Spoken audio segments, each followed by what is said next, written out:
Welcome back, everybody, to another exciting, riveting episode of the Super Banter Brothers, where our comic stylings will take this podcast right off the page. And again, Ooh. I know. I need to workshop these intros. That's kind of my gimmick at this point.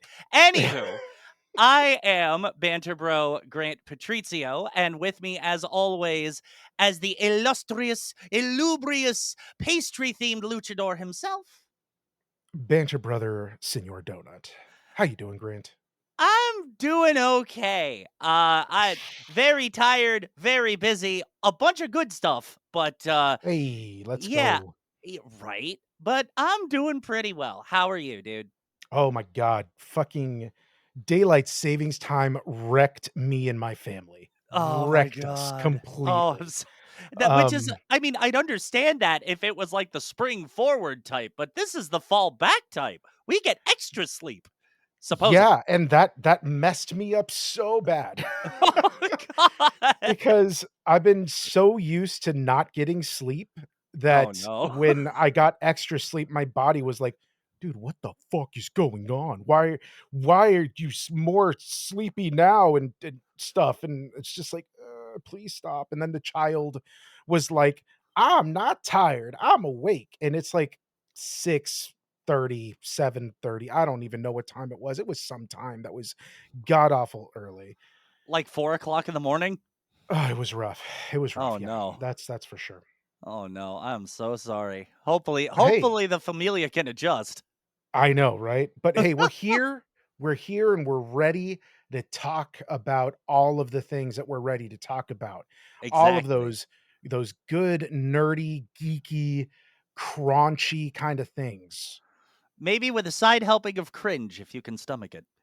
A little bit. Grant, what have you been playing?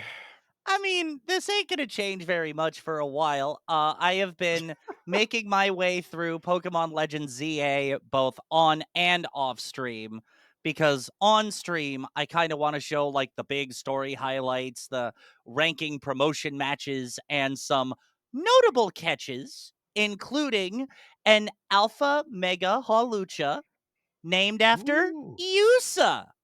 Oh, did you actually did it? I actually did it, and I was able to get the Enye there and everything. Oh, So, I'm so excited. I'm I so have an excited to see Alpha that. Mega Hawlucha set for the team in What is Legends an ZA. alpha? What does that mean? An alpha Basically, mega a Mega, like, I just call it that because it rolls off the tongue. I Hawlucha mean, gets a yes, it Mega does. Evolution. Yes. So that's the Mega part. And the Alpha part is something introduced in the Legends games where basically it's the Pokemon you expect, but significantly bigger and guaranteed at least 3 really good stats. Ooh, So, yeah, you the how'd you manage biggest. that? Um, one of my friends who's always in my chat, Jay Cloudwatcher, they told me to look for Halucha on the rooftops. So when I was Mm. looking on the rooftops, I just happened to see a very big Halucha staring across a few rooftops from me. And I'm like, how do I get over there? How do I get over there? And chat was like, get it, get it, get it, get it, get it. And eventually, somehow I got it. And once I saw that I could include the Enye and a proper space in the name, uh, per your request, partially, I knew I had to name it after you. So, Perfect. Amazing. yeah. I And cannot wait to see its illustrious, beauty. Megaform. Don't Ugh, worry. When I get to the next fitting story bit, Jay warned me that it would be good to have a fighting type on my team, so that's going to be ooh. my choice. I'm just Um, I just wish that, it was easier to get shiny versions of Pokemon because up. I would love a shiny Hawlucha. Well, apparently, and I've never tried this myself. It might be a one-off stream if I decide to later. Apparently, Legend ZA has made shiny hunting a whole lot easier. Really? Because A, you can just reset the spawns in the wild zone by flying somewhere else.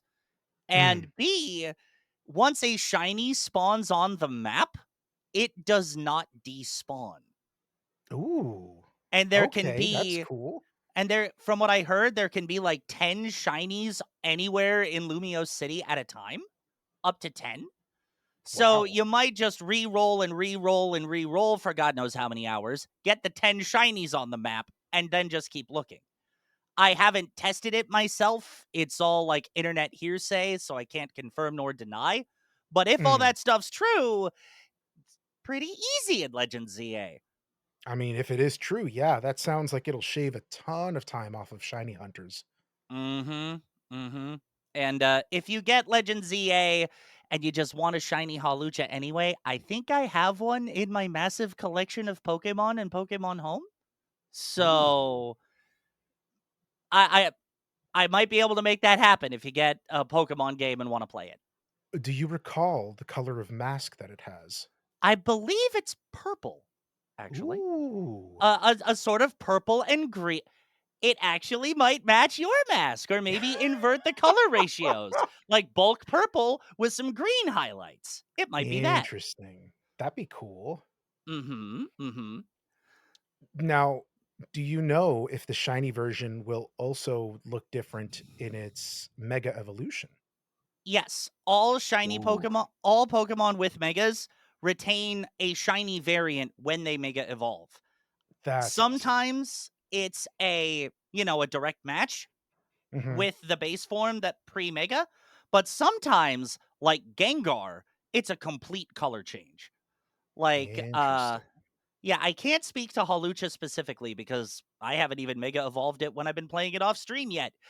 Mhm. Um, but I know it will be a different color from its default. I just don't know what those colors are just because I Gotcha. haven't seen it. But a quick Hmm. YouTube search that'll cure that curiosity real quick. So, let me ask you a quick question, right? Okay, You and I are, we consider ourselves, variety streamers. right. You haven't been playing too much of a variety of stuff, have you? I mean, on the one hand, no, because Legend ZA and Kingdom Hearts 2 are both very deep story driven games that I want to Mhm. make sure that I experience all of on stream. So, like, those are two things.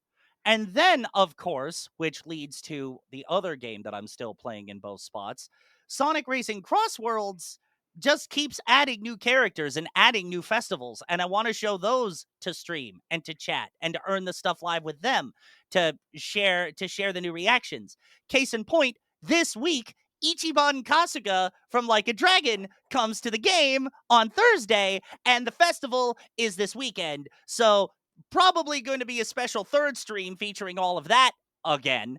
And then on Wednesday, literally Wednesday, Sonic Rumble, aka Sonic the Fall Guys, finally releases outside of the limited release run. Like the W global launch, finally. So So there's when another Sonic game coming out? Yep. And it is basically what happens if Sonic the Hedgehog gets the Fall Guys treatment. Oh, Yep. wow. Yep. And fun fact, I applied to like beta test that game and I Mhm. was allowed to beta test it on mobile devices. Oh, so it's a mobile game. It's a mobile game that you also get for Steam. You can either get Oh, it for okay. iOS, Android, or Steam. No consoles as Interesting. far as I'm aware. Is it a gotcha Um game or Technically, yes, but also in the Mm, same vein as Fall Guys. But from what I've seen, it's not quite as egregious to start out. So okay. we'll see. But all of that to say, the days I stream PC games, there's going to be like a little Sonic Rumble dailies section, then the main presentation of whatever game I'm working on, whether it be the Interesting. Sonic Racing Cross Worlds Festival, Kingdom Hearts 2, if I want to revisit Brotato. I saw this game online just by looking around streamers called, I think it's either Super Bonk or Mega Bonk or It's it's called Megabonk. I have it this is game. Mega Bonk. Okay. I saw that and I saw the look of the game, just how like N64 graphics it is. I'm like, okay, the style, the name, the premise, I might have to play that too. And then of course, Have you played it at all or seen how it plays? just a little bit. Um, it from that little glimpse I saw, it's hard to, like, make a determination of, like, what genre it is, but it It's kinda gives exactly like Vampire Survivor. and that is a game I am unfamiliar with. So, Oh, so you are completely going into this blind then. yes, it would be a mega blind, mega bonk should I go into it. Um, I'm excited yeah. for you to try this game. I played it and got hooked immediately and then couldn't stop playing it for, like, a couple of days, and then I was like, "Well, I need to do other things. I can't go back to this game yet." This is coming from the guy who still has yet to set himself up with the Dead as Disco demo, and there's literally ways for me to sonicify the crud out of it with Oh my mods god. and implementing songs. So Amazing. the life of a streamer and updating what you want to do is never quite done, is it, Donut? It's so difficult, isn't it? Like, especially for variety streamers, because you have to find a game to play that is completely different, that it's not mainstream sometimes because you want to showcase other different types of games. And sometimes you have to stream the mainstream stuff so that you can bring in viewers to your channel, Right. then hopefully convert them into followers so that way you can play other stuff. So it's a never-ending cycle of trying to stay on top of what's out there and also trying to kinda play what you wanna play. And I kind of focus on the playing what I want to play because, in a lot of ways, there is variety. It really, like, nitpicking the definitions of words now. There Mhm, is variety in what I'm playing. It's a kart racing game. It's a Fall Guys party style game. It's an open world and an action RPG. There sometimes, like when I play Brotato, it's strict roguelite. mhm, Uh, I have a variety of genres in there. Um, Poke Rogue. When I used to do that all the time when I was trying to beat classic mode. mhm, That's a roguelike turn-based RPG. Are they familiar franchises? Yeah, maybe my variety in franchises could use some work, but at least in the gameplay styles, there are lots of different things there. mhm, So it's like, do you play what you like and try to inject variety in what you like? Or do you play variety in the broadest sense of the word and just try to capture as many eyes and hearts as you can without necessarily, like, and I hate to use this phrase, it kind of makes me in my mouth a little bit every time, mhm. but s- without finding a specific niche. Oh God, help, help. I sound just like every guru online right now. Somebody hit me with a baseball bat, extra comedically, like right out of the Animaniacs. Just do it. Just do it. Anyway, You I have been you gotta find your microphoning for niche. far I have been microphoning for far too long, my dude. What have you been playing? I've been playing a lot of different things. I've been really hitting that variety, Oh my god. recently. Speaking Um, of, I know, right? I'm doing a lot of different things right now. Take a look at what I recently built on stream, actually. It is a Dia de los Muertos inspired Lego set. hey. It is called the Altar of the Dead because right behind it, it has an actual altar that is known in my culture as an ofrenda. Um, so I built Wow. this, I wanna say on last Tuesday's stream. Took me about an hour and a half. It was a very fun stream where I built this, and then I opened some Lorcana packs, because people had redeemed them, and then I played a game. What did I totally forgot what I played Hades 2. Mm. I'm doing post-game content in Hades 2 now, so I'm streaming that. I'm streaming Silk Song as well with my death counter active, so people can see how many times I've died in this game. So far, I've played a little over 8 hours of this game, maybe closer to 9, honestly, and I've died 61 times. Wow. 61 times. That's almost 8 times an hour, my dude. Yeah, yeah, leave me alone, okay? It's a hard game. Hey, you know what? Um, I would be dying a whole lot more. because Metroidvanias are not. You see these hands? They're action gamer hands. They're not I Metroidvania hands. I love Metroidvanias. I love them. Like, I think when I played Symphony of the Night, that was the first time that I really got into Metroidvania. I didn't like start with Metroid. I did play Metroid a little bit or Super Metroid a little bit, but Symphony of the Night was what really brought me to the genre. And made me really love that kind of gameplay where you're exploring and beating bosses and all this other stuff. So that was that's what I've been playing on stream. Off stream, I've been really hooked on this game. These well, actually, sorry. Let me go back a bit. I also played two other games. One that a developer reached out to me to play on Ooh. stream, which was called Kokoro Kitchen, which is made by a very small husband and wife team. Uh, Wow. Yes, by Mango Leaf Studios, I believe. They just reached out to me out of the blue and were like, "Hey, we was wondering if you'd like to play this game." And they gave me a code and I was like, "Free game? Fuck yeah, let's do it." So I played this game on stream. It was fun, it was cozy. It was kind of stressful because, games like that are cozy but also have some sense of urgency to them to keep them, entertaining. Basically, it's an isekai where you run a kitchen for Hmm. ghosts. And it's fun. It's fun. You can Wait, so upgrade. hold on. You run a literal ghost kitchen? Yes, so basically you end the game starts with a sound effect of a car crash. Like all And good then isekai do. exactly. And then a chicken revives you and says, "Hey, you're on my porch. I don't know what you were doing there, but I had to bring you in because it's not good for business to have a stranger lying on your porch. But since you're up, you can help me run this kitchen."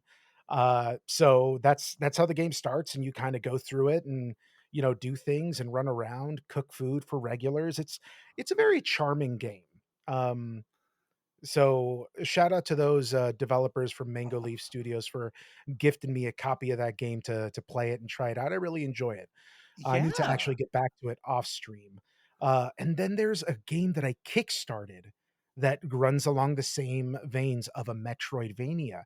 It is called Mariachi Legends, and it Wait, is a it's Metro. sorry to interrupt. Sorry to interrupt. Yes. You kickstarted it or you backed it on Kickstarter? Oh, no, no, sorry. I backed it. I backed it on Okay, Kickstarter. Man, okay. yeah, whew, that was a good clarification, actually. Yeah, because 'cause I'm like, "Wait a minute, Donut's the developer now? I Since know, right? when?" That would be an amazingly fitting game to start your development journey, but my guy, that required a bit of a big reveal. You dropped it so casually. I know, right? No, but I backed this game on Kickstarter a while ago, and, the developer was like, "Hey, we have an alpha, demo, if you guys wanna try it out." And immediately I was like, "Can I play this on stream?" And they were like, "Yeah, go ahead." And I was like, "Oh, thank God." So, like, I was able to play this game on stream, showcase, just everything about it, and it felt so good to play, because, like, it's a game called Mariachi Legends, and it's steeped in, Mexican lore, Latin lore, and seeing it in action, playing it, seeing dialogue, names of characters, I felt seen. Like, Hmm. because there's not a lot of Mexican or Latin representation in video games, and the fact that that this came out and that had not only representation, but it was culturally impactful, it was beautiful, it wasn't making fun of anything, it was, like, very respectful of just the culture, the graphics were, 2D, high definition pixel stuff, and it looked amazing, the combat was satisfying, the dialogue, and description of items was fucking on point. I loved this game, and I cannot wait until the full version comes out so I can showcase this game in in a manner that should be befitting of it. And yeah, if you have not backed this game, look into it. You can wishlist it on Steam. It's also gonna be released for major consoles as well, but do Ooh. yourself a favor and look it up because it is gorgeous and it plays fantastic. So, yes. And you said it was Metroidvania in that style, right? Yes. Mhm. Very, very heavily inspired by Metroidvania, type games like Symphony of the Night, Ori, and what is it called? Ori and the Whispering Ori and Woods the or Blind Forest or something? yeah, that one. Yeah, there's 2 of them, and always forget the titles of them, but those are also great games. But yeah, those are the games that I've been playing off stream, as well as one, that I will save for our next episode because, Oh. it is related to the subject matter. Understood. No Mhm. refusing spoilers here. I like it. Yes. Speaking of episodes though, since you transitioned to the feature presentation, if you will, this episode figured talk about the comic book game. How video games and comics, whether it be the characters, the franchises, are interconnected with each other, what it all means to be a gaming character, a comic character, a multimedia franchise character, all that stuff. So it's the comic book games episode this week. And we're talking about Superman 64. Well, naturally, because it's a Because comic book video game. One of the most notorious comic book video games of all time, of course. did you ever But play that game, by the way? I think I might have very briefly long ago when Blockbuster existed, and I might have rented it from there.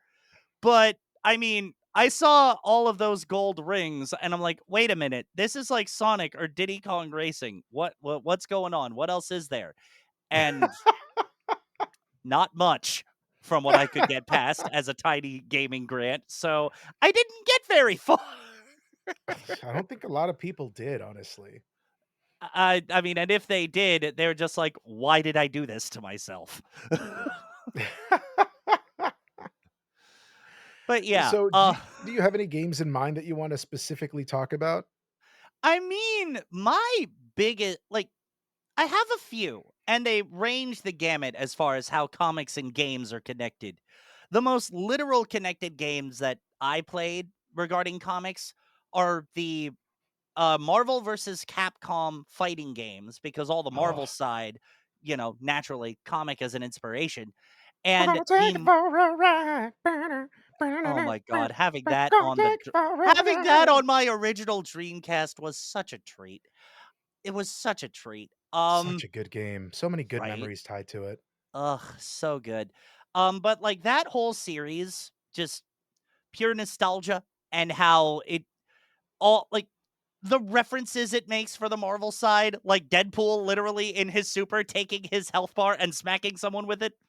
Like Who was your I team in Marvel vs. Capcom 2? it I remember it being I think I was just like super basic back then because I went with the characters I adored. It was Ryu, Mega Man, and Wolverine. Oh, fucking Mega Man. Yep. Ryu, Mega Man, and Wolverine. That was my go-to team in that game. And there was always some kind of Mega Man rep on my team if I could make it happen. I think for me, it was Ryu, it Mhm. was Wolverine, Ooh. and then who else? I wanna say it was either Cyclops or Iron Man. That was my team. I can understand either one of them, particularly with Iron Man's just massive cannon that he spawns out of nowhere. Like, what is it called? The Unibeam? He's just like, Unibeam! No, "Unibeam! Unibeam!" that's his normal move, I think. Oh, that's the normal move. Okay. Yeah, that's his normal move. What was his, fucking cannon move called? It was something cannon. Hmm. But yeah, Damn, I like can't remember it. whenever there is a new Marvel versus Capcom game and I play it, I look through the Marvel side, see who I like, see who I know. Then I look through the Capcom side and I'm like, where's the Mega Man rep? Where's the Mega? I know Ryu's going to be here. That's a given. Where's the Mega Man rep? Sometimes it's classic Mega Man, sometimes it's Zero, sometimes it's Mega Man X. Um, there was one game I played, Tatsunoko versus Capcom, brief sidebar, Mm. where the Mega Man in that one was Mega Man Volnut from the Legends games. and that was Wow. our Mega Man rep. So, Mm. it interesting quirk there. Um, but to keep it back toward the Marvel side of things, because comic book games, I was a big fan of Marvel Ultimate Alliance and that Oh, series. yeah, yeah, that was a great series. I think the last one that they had was on the Switch, and I think it was 3? I think so. Yeah, because it got a big fanfare. The original two were back on like the Wii, PlayStation 2 era. And I remember The playing the first one on the Wii specifically. the ones that I remember playing, they were not Marvel Ultimate Alliance. They were X-Men Legends, and those were on the PS2. Ooh. I remember playing X-Men Legends and X-Men Legends 2, and it was, like, very, geez, what was it? God, what was that game that had, Wizard and Ranger and Oh god. Oh god. I know which one you're s talking. it I was called know which. something Legends. I know which one you're talking about. It's on the tip of my tongue. I played that one too. Oh my god. Uh, I jeez. can't remember it, but, people are gonna fucking scream at their at their screens and like, "It's this game! Why can't you remember this game from my childhood?" It's like, Um, sorry, y'all. We're old. We're getting yeah, memory issues. Even from the things we love, we're getting memory issues. Please grant us mercy, please. it Ugh, was, uh it was, very also reminiscent of Baldur's Gate, not the new one. Not not the Baldur's new Gate 3, ones. but the original ones. No, not even the original ones. Oh, There was another series of games that was very much like that, where you took your adventures through dungeons and, you know, shot arrows or slashed them with, Gauntlet Legends, that's what it Gauntlet was. Legends! Oh my Gauntlet god! Legends. See, y'all, we will remember. Just give us We a minute. I oh, Gauntlet oh my god. Legends. That Both of oh, us just fucking frying trying to remember it. oh my god. But yeah, like, the Ultimate Alliance games were also similar to Gauntlet Legends. God, I'm glad we can say that now. I know, Um, yeah. yeah, but, like, It's all of these games seem similar, like Gauntlet Legends in style, and you just pick a character or pick a team that can either, will, get through the task ahead, or just pick a team of your favorites. That's what I mhm, always did. mhm. Yeah, and, I mean, the big thing in, X-Men Legends and X-Men Legends 2 was the fact that you had, like, skill trees Yep, to advance your abilities, yep, to, improve your powers, and then you had ultimate moves, yep. like, that you could use, but the cool thing about those ultimate moves in X-Men Legends was that you can combine the moves. Like, you would have, like, an ability, I think, where Wolverine would do his claw barrage, and then Cyclops would fire his repulsor blast or, his concussive, blast, and it would bounce off of Wolverine's claws to do, like, significantly more damage or something like that. Wow. So cool. It was that was so cool because I remember playing with my friends in college where we would just fucking play this game for hours and just kinda, like, uh, you know, uh, play the story mode, and the funniest thing is that we would voice act it because, of Oh, course, we're man. idiots. So we're voice acting it, and there was one thing that became like a fucking inside joke where we would voice act, and when we were at the mansion, anytime that you talk to a character, it would talk to them and it would, do the we would do the voice acting, and then it would give you options like, talk again or end conversation. And we would always like whenever we would pick end conversation, we'd be like, "Ah, yes, blah, blah, blah, blah, blah, end conversation." And we would walk away from that. Oh, man. Good Oh my. times, man. Those games were fantastic. They really were, and I just did a little bit of I did a little live research, or tried to anyway, Ooh. Mhm, to see, which of the 2 came first, X-Men Legends or Marvel Ultimate Alliance, because the Ultimate Alliance games had the skill trees, and they had the ultimate moves that you could power up, based on how much you used a certain character on your team, stuff like that. mhm. And I feel like they came out around the same time. So the I'm pretty sure ideas were X-Men I Legends came out first. I think so, like, I think so. I saw 2005 for X-Men Legends, and the brief searching I did was like, it didn't exactly show a release date for Ultimate Alliance 1, Really? just because I didn't click any links. But Ah, that makes yeah, sense. I was The just trying to brief see. cursory overview. Yes, I was looking for the brief cursory overview, so we had information. Oh, just kidding. I clicked a link, and Ultimate Alliance came out in 2006. Boom, right So, afterwards. yeah, right afterwards. So it would make sense then that seemingly a lot of similar ideas from one transferred to the other. So it's basically like the X-Men brought over the cool stuff and was like, "Okay, fine, Marvel, we'll share it with the rest of you." Yeah, no, that's the thing. Like all of these games that have come out, I want to say that before all of the MCU took shape, it was all comic books and video games. Yep. Video games brought people back to the comics, and the comics influenced the video games. So Mhm. you had a set of hardcore fans from the comics that got these video games because they wanted to see their characters represented in a great way, to see these characters pop to life, right? And that's kind of what's been going on since since these games came out.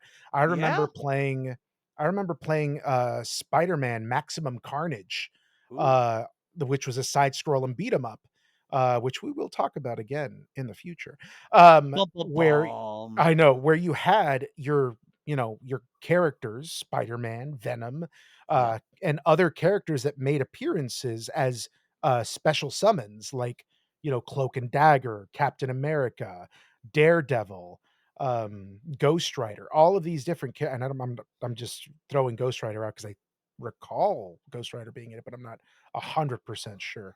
But these Hey, if characters Gauntlet Legends is anything to go by, we'll remember officially by the end of the episode. Anyway, please continue. all of these things tied back into the series because I remember as a kid playing this game and then wondering what Maximum Carnage was, what the story was behind it. And that drove me to go back and find the Maximum Carnage storyline in Spider-Man and read it because this game was based on that story. So, all of these comic book games just kind of feed into each other because Yeah. it creates new fans, coming back into comic books, and it brings old fans from the comics into video games. So it's kind of like I wouldn't say it's a vicious cycle because it's really a splendid cycle, let's say, Yeah. because it's a cool thing to see your characters come to life. But there is the flip side of that when your characters come to life in a way You know, that you did not want to happen. right. And before we get into that with specifically the comic book games, the reverse can also be said. A character that originates in a video game, given life in a cartoon or a comic, can generate the same new fans and then bring them back into the video game just to be like, oh, does this story I read in the comic that I adore connect to the video games at all? If so, how? Of Mhm. course, anybody who's been listening long enough will know that I'm talking Sonic the Hedgehog here. Um, because he started as a game, got a Oh, real quick, cartoon, went to the if I could just comic. interrupt you real quick. You say, like, "Oh, if you haven't been paying attention, everybody that has been paying attention, oh, great, Grant's gonna talk about Sonic again. God damn it." Like, can he talk about something else, please? I wanna go back and watch our older episodes and see how many times you mentioned Sonic in each episode. Oh, I'm And sure you he's have brought up at least once in every episode every episode. because he's somehow relevant, and I can't ditch that. I mean, why Ah, would you if it's relevant, you know? But Sonic is always relevant. I mean, he's kind of doing that with the whole social media, all the marketing campaigns thing. He's kind of doing that pretty well, but that's not what we're here to talk about. Are you Um, sure? at least that's not what I was here to talk about. If you want to do a topic change, I could probably indulge, but Let me talk about Sonic this time around. gasp. I Okay. know. But Go ahead. I was just saying, like, the reverse could also be true. Like, no matter which arm of their multimedia franchise the franchise or a character starts from, each arm brings new fans back in. Mhm. But like you were saying, if another arm brings that character to life in a way that is less than pleasurable, it's a double, triple, quadruple edged sword, depending on how many arms that brand has. Different things. Like, it, Since we're talking about Sonic, let's just keep it on Sonic real quick and talk about the oh, go elephant for it. in the room, which is the first iteration of Sonic the Hedgehog in movie format. Oh, why did he have human teeth? Anyway, thankfully, Paramount listened to the fan feedback and were like, you know what? We hear you. We're going to go back and redo all the art. We're also going to hire somebody familiar and working with Sega constantly on Sonic the Hedgehog art and animations right now to make sure that our movie designs can actually look relatively Sonic y, thus saving the Hedgehog's appearance in movie 1 and influencing Tails, Knuckles, and Shadow for movies 2 and 3 and other characters. If you've seen movie 3, don't want spoilers for the end credit bit, to make them all look Sonic-y again.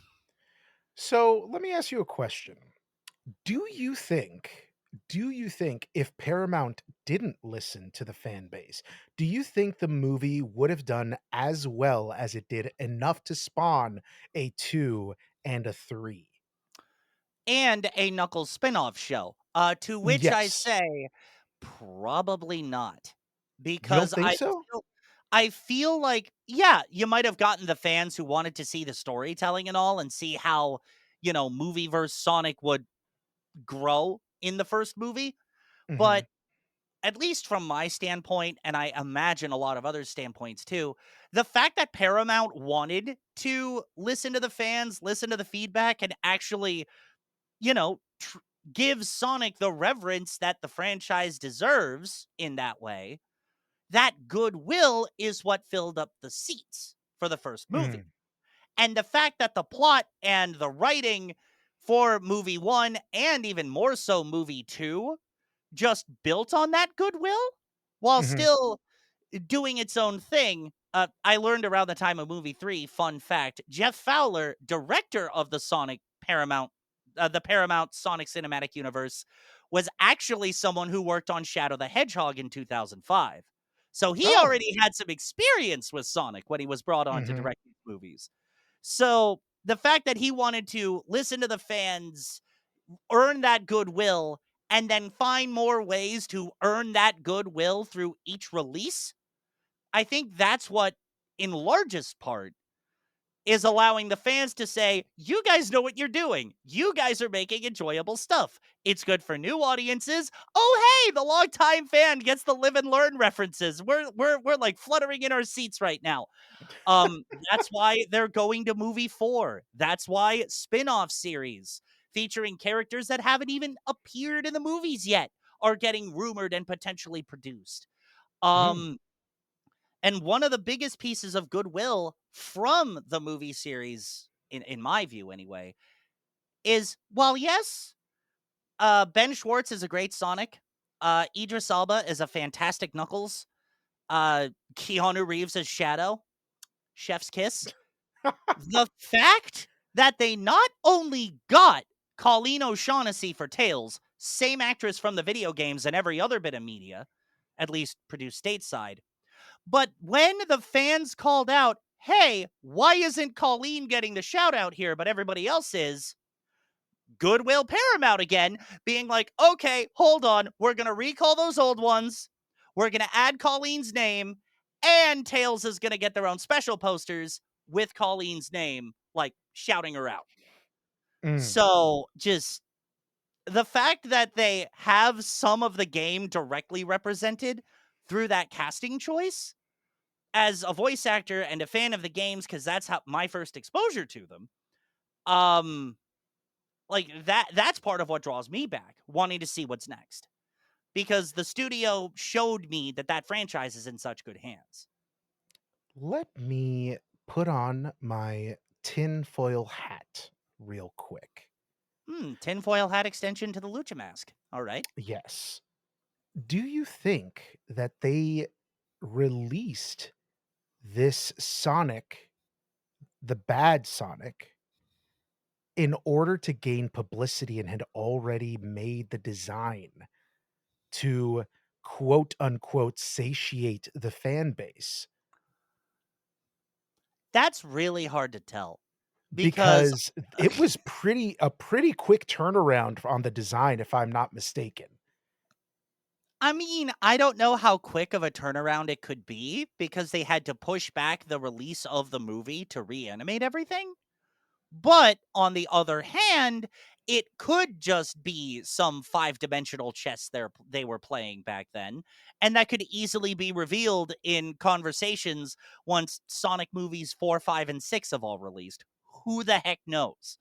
So Mm, while I'm not going to outright dispute the tinfoil hat idea, I'm going to just sit here and say I'd like to think that wasn't it because of the goodwill that that gesture legitimately instilled in me as a longtime fan. But if it already happened that way, you gotta say it's a bit of a stroke of genius. You gotta say. yeah, I mean, come on, man, corporations are evil. Who's to say that they didn't plan this out? This entire d I mean, come on, you'd have to be a fucking idiot to not, to make a Sonic like that in the first place. Like, if you have a franchise that is so beloved and you botch the design of the main character, right? Right. Why would you do that? Oh, you'd say, "Oh, it's, out of touch, movie execs. They have no idea. They have their hand, far away from the pulse of the Sonic community." But Sega themselves Sega has a such an accurate pulse on it. They engage with the fan base with the pulse that they pick up, for Pete's sake. They know I'm what they're telling doing you, with their social medias. I'm telling you, this was a psyop from the very start. Those movie execs were like, "How can we get people interested, more interested in the Sonic series, even people that aren't fans?" "I have an idea. Let's let's mess up the design of the hedgehog, and then people that don't even know about Sonic will hear about it." "Yes. Perfect. We will make so much fucking money." I can see it. I Oh can my see it. god. I'm telling Maybe it you. was an insidious trick by Jim Carrey's Eggman as part of an in studio only marketing ploy.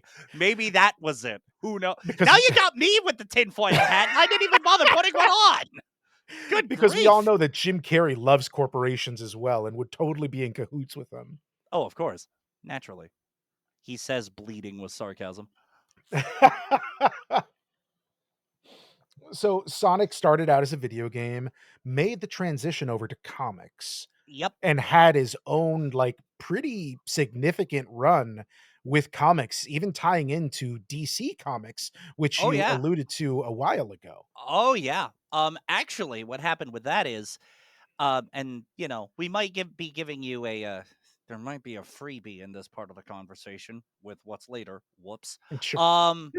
Um, but yeah, he started his game, went to one comic line that had the licenses. That comic line extended for 290 something issues just from its main book and had several spin-off books or side books, I guess, tying Mhm. into events of the main book where other crossovers were allowed to happen. Like back in those days, Sonic crossed over with Sabrina the Teenage Witch and Spawn. Wow.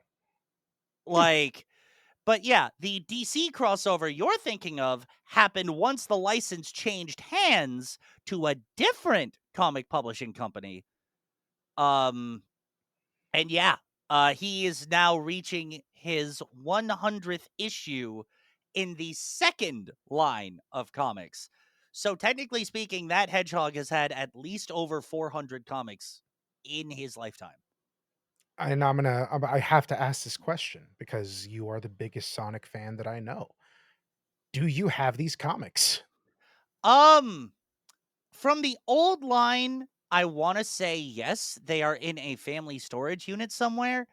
I have a lot of them. Not every issue, heaven forbid, but I have a lot of them. I actually have an issue with a crossover that I'm not going to spoil because that also involves our game later. But um but of the new line, I have a couple of issues, and they're like promos that I got from specialty comic book shops or a free comic book day gift or something like that.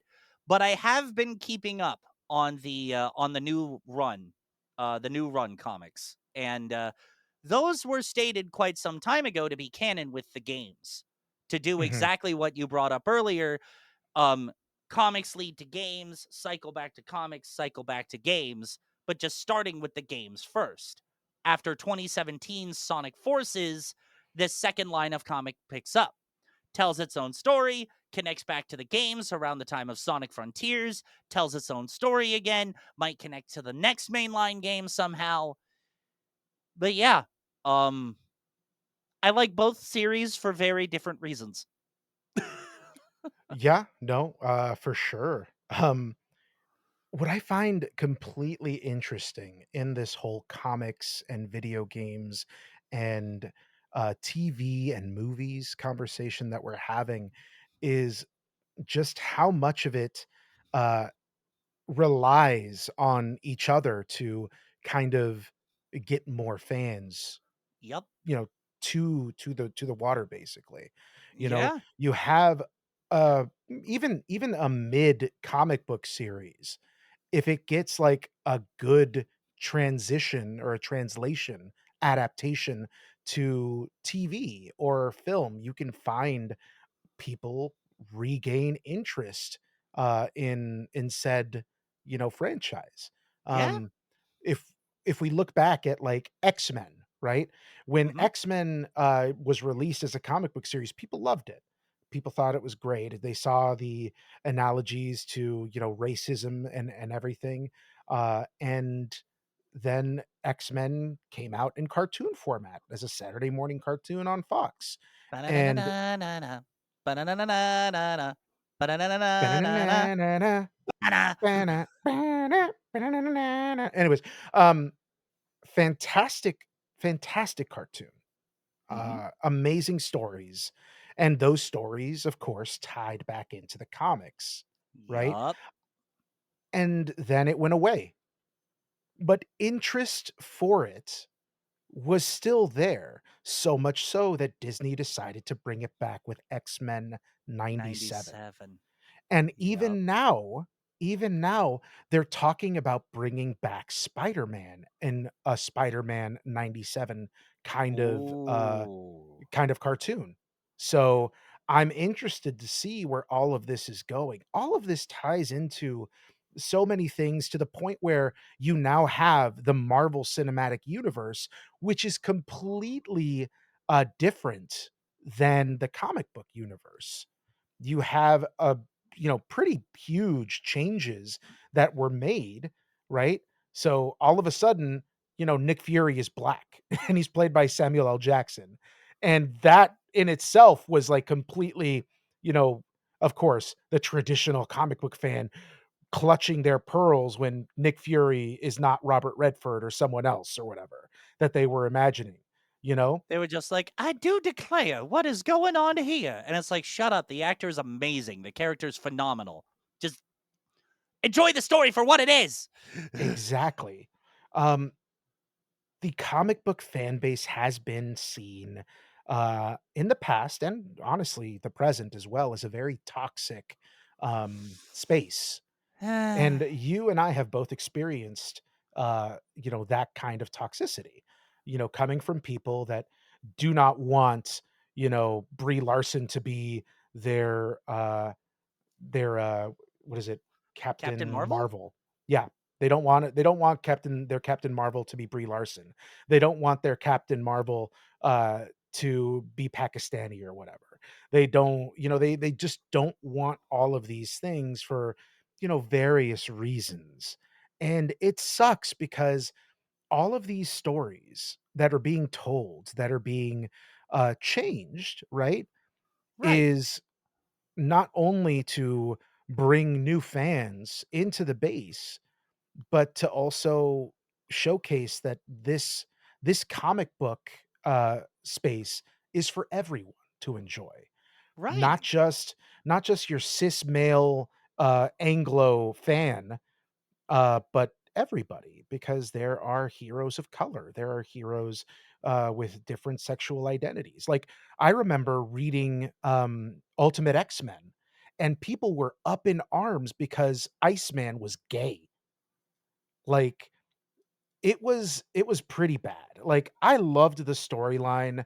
I loved how they did things differently in the Ultimate line of the universe, which honestly kind of made the Marvel Cinematic Universe have more tie-in to it. The Ultimate Hmm. storyline, in the comic books that was mostly written by Brian Michael Bendis, tied in directly to the Marvel Cinematic Universe and how it unfolded. So, Hmm.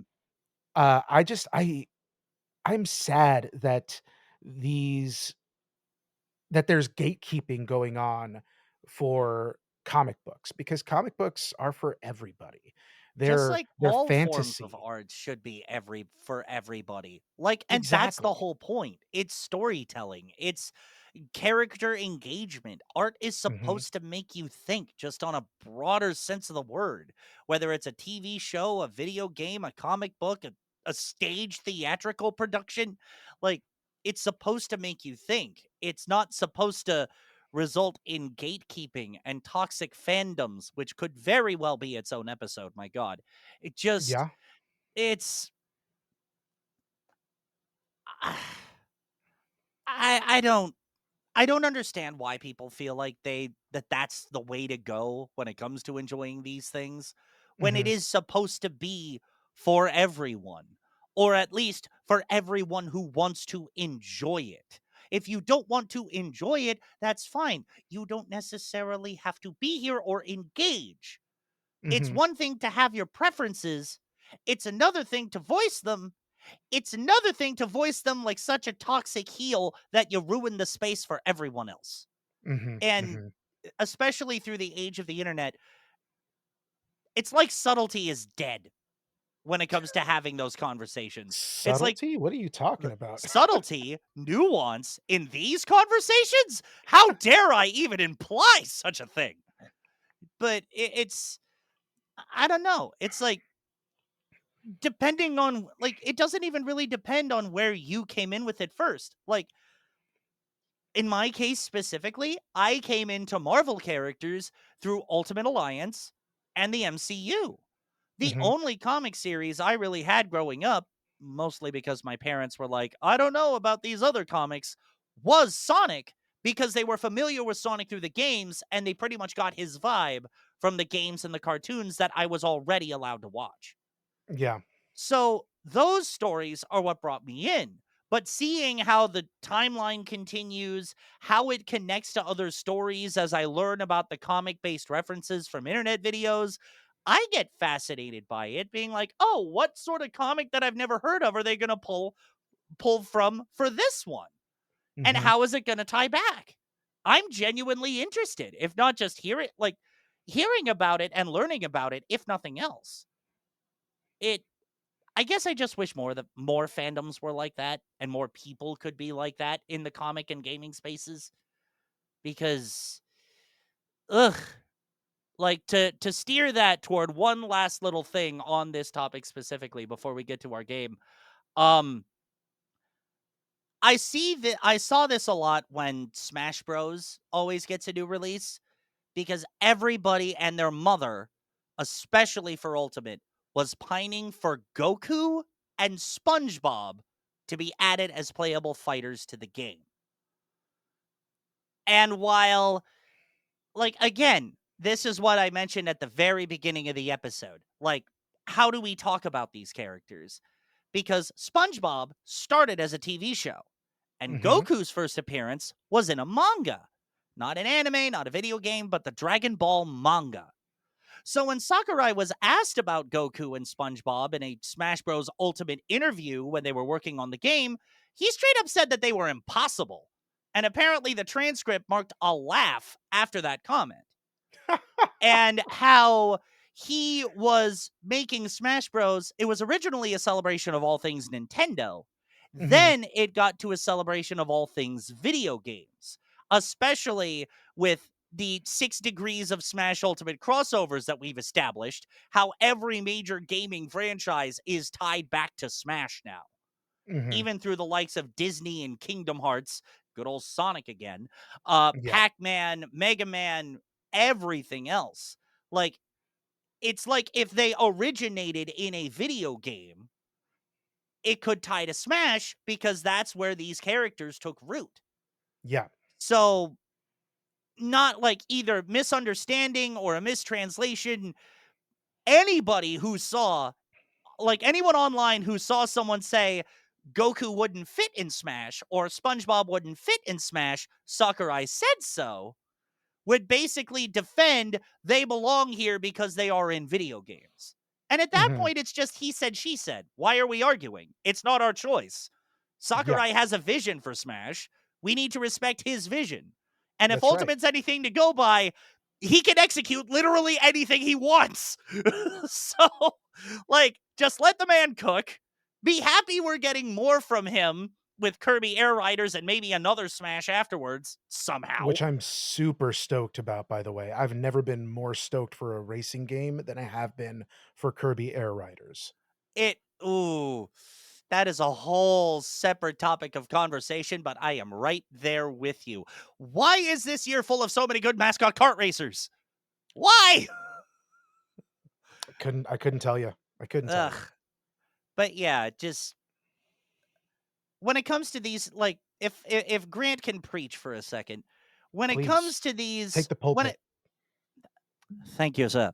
When it comes to these like big franchises getting new stories, it's it's about enjoying the stories, seeing your characters given new life and new opportunities through either crossover events or new writers taking the helm or a new medium of art, allowing them to explore that. Like, it's nice to see how it ties into the greater canon if there is one. It's nice to see if the characters can do their own thing. Yes, and I speak from Sonic experience. Some stories are flops and kind of deserve the making fun of and the ribbing that they get. But it's still nice to see the experimentation and the storytelling and the character direction. It's and what I don't understand and I wish would stop happening is that the so-called fans of these franchises don't give those stories a chance to breathe. Just because there's something about it that from their mind they wouldn't have happen, even though they may not know the logistical stuff that goes in to making these stories, be with a, dare I say it, corporate backing. Because a lot of these stories are coming from corporations and they have their own ideas for how their characters should be. And they want to make sure that while, yes, the old fans are, for lack of a better phrase, appeased, that more general appeal can also be brought from it. And it's a balance. Not every balancing act is going to please everyone. So if you can just sit there and enjoy the stories for what they are, maybe the gatekeeping will go away, maybe the toxicity will die down a bit, and maybe we can just enjoy the art that they are giving us, regardless of its origin. If it starts in a manga, cool. If it starts in a comic, cool. If it's a video game first, cool. Movie first, go for it. Cartoon first, absolutely. Why let's just enjoy the things that our favorite characters are in without having to be jerks to each other. I relinquish the pulpit. You are speaking preaching to the choir here. But I will sadly have to let you know that that's never gonna happen. I know. Very idealist of me. I tend to be Very that way idealist. sometimes. Very idealist, but hey, I can't blame you. You know, everybody wants to have a better world. And one of those things, as dumb as it sounds, is we want a more friendly, more engaging, uh, more accepting world for our video game characters. And also for people in general, because Jesus Christ, it's a fucking shitstorm out there. Oof. And all all that we have to do is just embrace kindness. Embrace kindness, and that would fix, not everything, but a lot But of a lot of things. things. Yeah. So, Embrace the kindness and let people enjoy things. Just yeah, because you may not enjoy things doesn't mean nobody else gets to.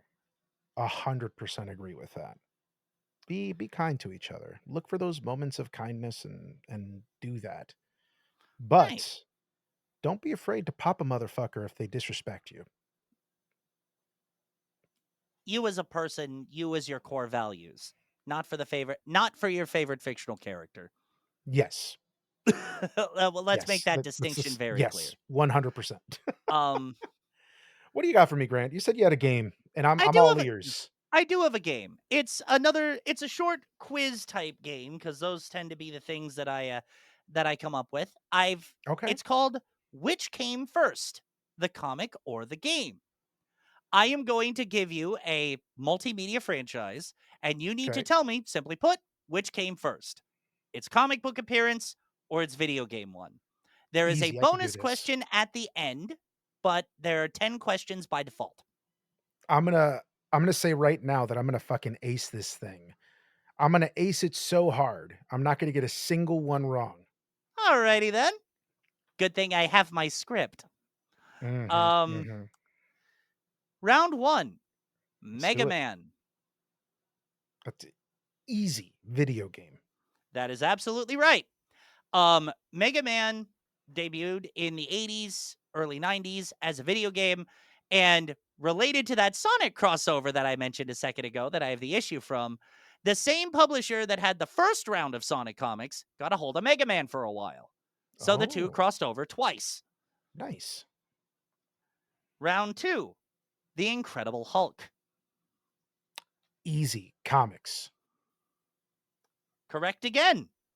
1962 is when the Hulk comics debuted, and the first video game was in 1984. I believe the first appearance of the Hulk was actually in, or maybe no, maybe that was the first appearance of Wolverine. I always get those 2 mixed up. Anyways, go on. First standalone comic for the Hulk was in 1962. So Gotcha. if he appeared anywhere else, it was probably as like either a cameo or somewhere relevant to the mission. Mhm, mhm, mhm. Round 3, specifically Ultimate Spider-Man. Ultimate Spider-Man comic. Correct again. In the year 2000, Ultimate Spider-Man number 1 kicked off Marvel's modern reboot. Mhm. And the I remember it. 2005 video game actually picks up from where the comics ended. So if you played the Ultimate Spider-Man video games, it was actually a canonical continuation of that comic line. But Spider-Man died in that comic book line, and I remember playing Ultimate Spider-Man, and Ultimate Spider-Man ended with Miles Morales picking up the mantle, and Ultimate Spider-Man the game didn't even mention Miles Morales. Hmm. Well, we'll have to figure out the sources on this one then. Because they come with a little fun fact, but apparently the fun is overriding the fact right now. Um, Round 4, Overwatch. Overwatch. I don't know too much about Overwatch, so, I'm gonna kinda take a guess here, and I'm gonna say Overwatch started as a comic book.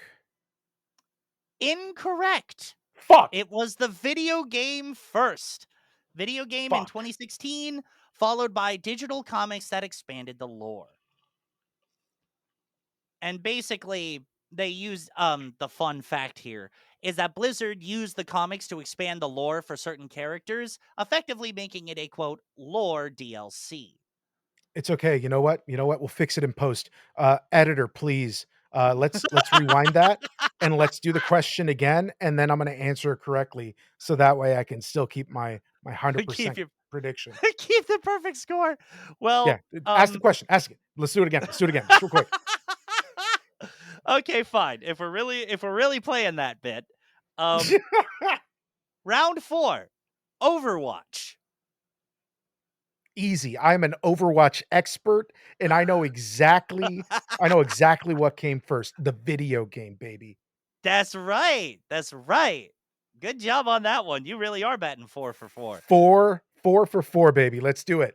Oh, and here's the easiest one of all because we exposed that one without meaning to. My blue boy Sonic. Video game. Yep. 1991, Sonic released on the Genesis. His first comic debuted in the UK in 1993 and apparently introduced elements of a backstory for the character before the video game developers even thought of it. Really? So, yeah. The Oh, idea that Sonic started as a brown hedgehog that met with a friendly scientist named, no joke, Ovi Kintobor. Wonder what that's an anagram of. Um, mhm, and, helped him test speed experiments with a special treadmill. Sonic's mm, innate speed combined with these treadmill experiments blew out the machine that Ovi was working on. and That also turned machine him had a blue. react. Yep, the Mach speed turned him blue, and Oh my god. the machine reaction combined with a rotten egg, turning Ovi Kintobor into Ivo Robotnik.